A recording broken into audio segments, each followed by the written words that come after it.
Oyundan səsim Ay, gəlir. səsim gəlir. Gəlir. Səsim gəlir. Gəlir. Ay, qapıya bağlıdır. Nədir? Səsim gəlir. Ay, gəlir. Ben onu gəlir. qırma.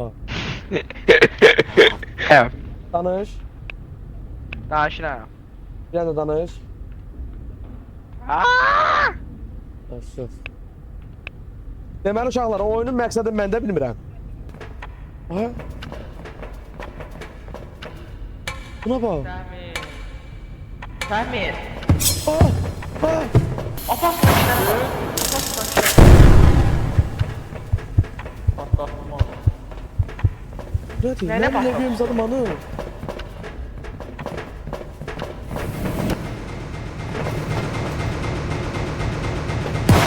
Biz buradan geçməliyiz. Bilmiyorum. Nə hansı? Təmir. Salam. Aa, ölmüşəm mən. Harda? Sən bu. Abi burada kimsə var, təxmin oxşuyur, prosta yaşlı. Oy! Qala, buranın görevləri bilsin nədir? Sən bura gəlin bura. Dərdiyan.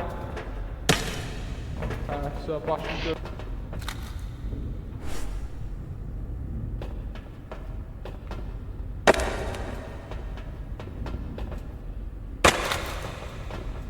Mən yata bilmirəm. Vuranmadı. Vuranmadı. Vuranmadı. Hə, atıb sonra bunu eləmək. Yine atanmadı. Zıvı da. Oy! Gəlmə. O oyunun məqsədi qalıb qıraqda var yoxunda rəhmət. Buradan qaçmalıyıq ha, tez ölmədən. Kuyu keçərik buradan. Güllər. Güllər tapdaq mənə deyin, güllər tapdaq mənə deyin. Vay! Orada kimsə sır. Gel. Gel, burada giriş yoktur. Gözünə buradan patlıyor. Ha, patlıyor.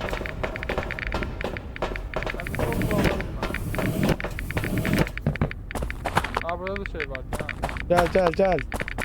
Hayır. Abi krikom değil. Öldür bunu.